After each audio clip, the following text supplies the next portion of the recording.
I want you to picture the worst day of your life. Now multiply it by 1,000. It is May 24, 1968. We are at a forward operating base in South Vietnam. A helicopter has just landed. It looks like a slaughterhouse inside. Blood is everywhere. The floor is slick with it. The medics run out and start pulling bodies off the bird. They pull off a man who looks like he's been through a meat grinder. He is covered in blood. He has bullet holes in his legs, his back, and his stomach. His face is smashed. He isn't moving. He isn't breathing. He has no pulse. The doctor takes one look at him, shakes his head, and says, "He's gone. Put him with the others." They load him onto a stretcher. They start to zip him up in a black rubber body bag.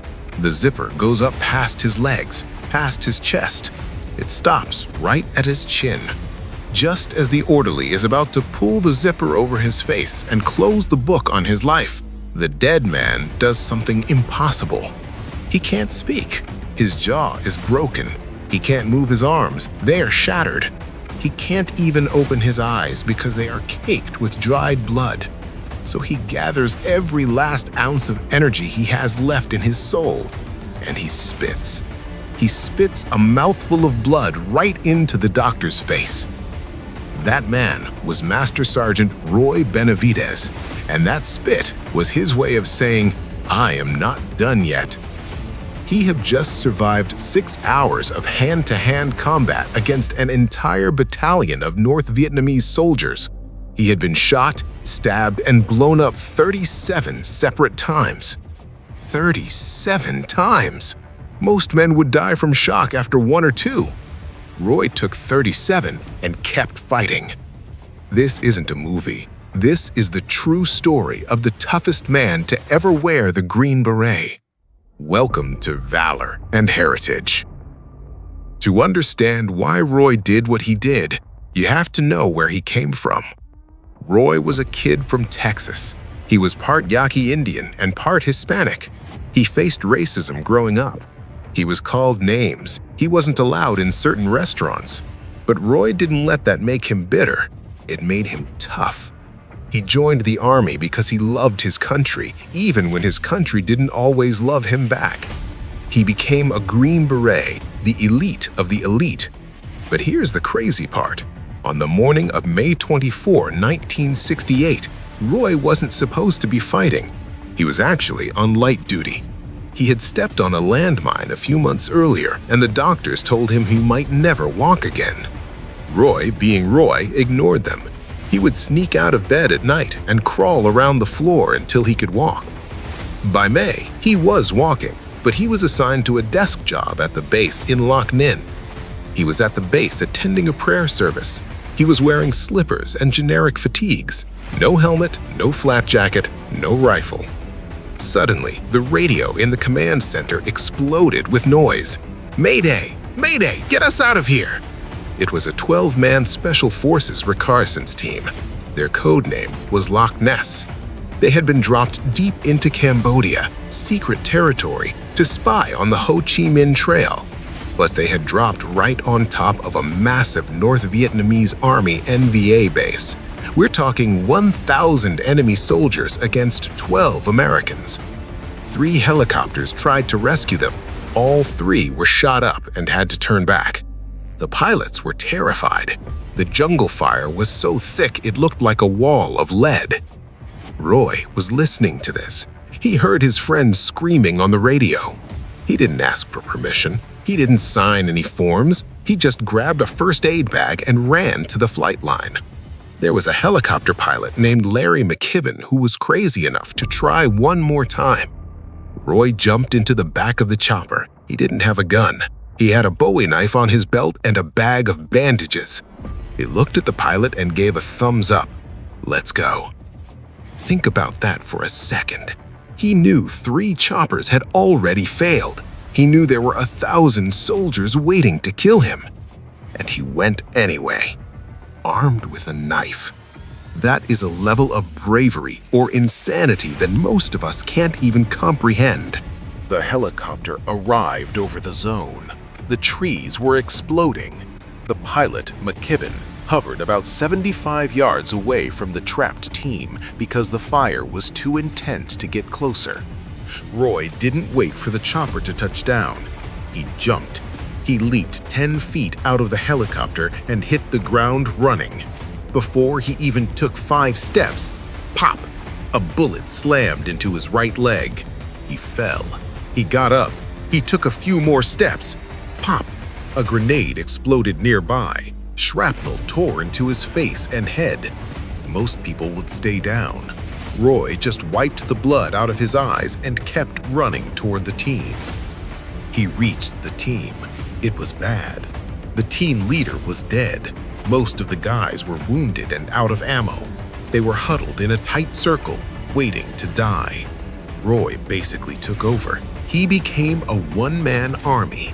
He grabbed an AK-47 from a dead enemy soldier and started firing back. He dragged the wounded men, one by one, across 75 yards of open fire to the waiting helicopter. He was running back and forth, exposing himself to draw fire away from the wounded. He was screaming orders, calling in airstrikes and throwing smoke grenades. Then the worst thing happened. The helicopter, the rescue bird, was hit. The pilot was shot. The helicopter crashed upside down. Now Roy wasn't just trapped. His escape ride was a burning pile of metal. Roy ran into the burning wreckage. He pulled the wounded men out of the crash. His own blood was running down his face so fast he could barely see. He was shot again in the thigh, then again in the stomach. At this point, his intestines started to spill out. Let me repeat that. His guts were coming out of his body. Roy Benavidez shoved them back in with his hands, tightened his belt to hold them there, and kept fighting. He set up a defensive perimeter around the crash site. He told the men, "We are not dying here. Nobody dies today unless I say so." He spent the next few hours crawling around the perimeter, giving out ammo, giving out morphine, and literally praying over the dying men. The North Vietnamese rushed them again and again. Roy fought them off with captured weapons. When the AK-47 ran dry, he picked up another one. We are bleeding out.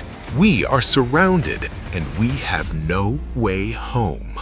But Roy Benavidez isn't ready to quit, and neither are we. If you respect the kind of grit that keeps a man fighting when he should be dead, secure that subscribe button. We tell the stories of the unbreakable. Join the squad. Now let's survive the impossible. 6 hours. That's how long they held out. 6 hours of continuous combat. Finally, another helicopter arrived. It was piloted by a guy named Brian O'Connor.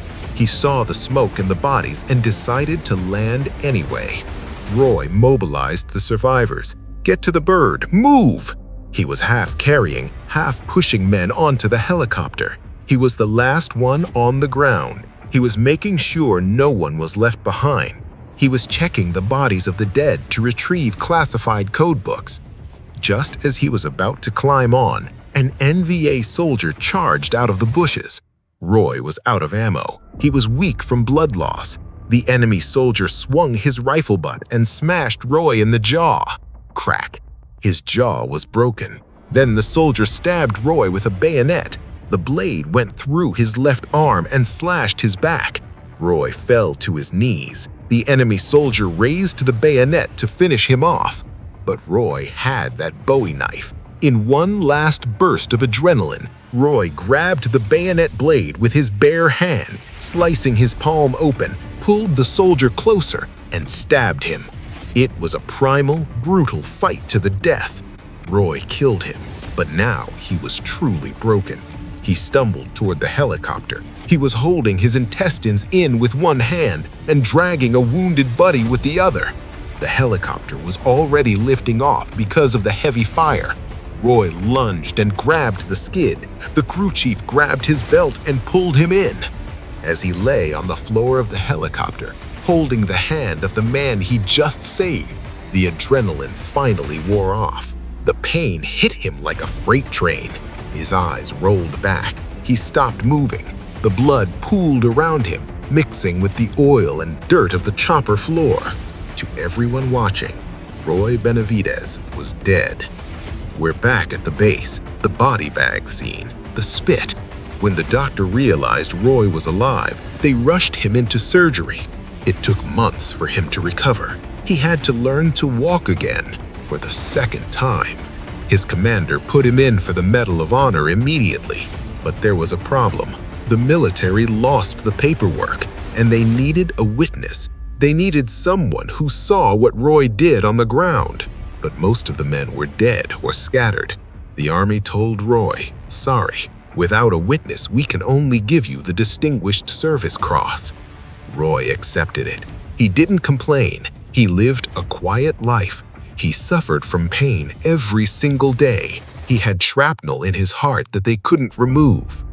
Then, in 1980, 12 years later, a man named Brian O'Connor saw a news report about Roy. Brian O'Connor was the radio man on that second helicopter. He was the witness. He had been living in Fiji, totally off the grid. He contacted the army and said, "I saw it. I saw everything. Roy Benavidez is the bravest man I have ever seen." He wrote a 10-page report detailing every single wound Roy took. In 1981, President Ronald Reagan invited Roy to the White House. Reagan stood there reading the citation.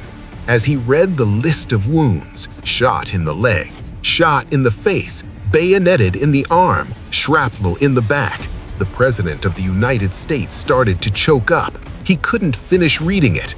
When he put the Medal of Honor around Roy's neck, Reagan turned to the cameras and said, "If the story of his heroism were a movie script, you would not believe it." But Roy was humble. He stepped up to the microphone. He didn't talk about himself. He talked about the men who didn't come home. He said, "The real heroes are the ones who gave their lives for their country. The real heroes are the ones who are still there." He spent the rest of his life visiting schools, talking to kids about patriotism and staying in school. He never charged a dime for his speeches. He just wanted to serve.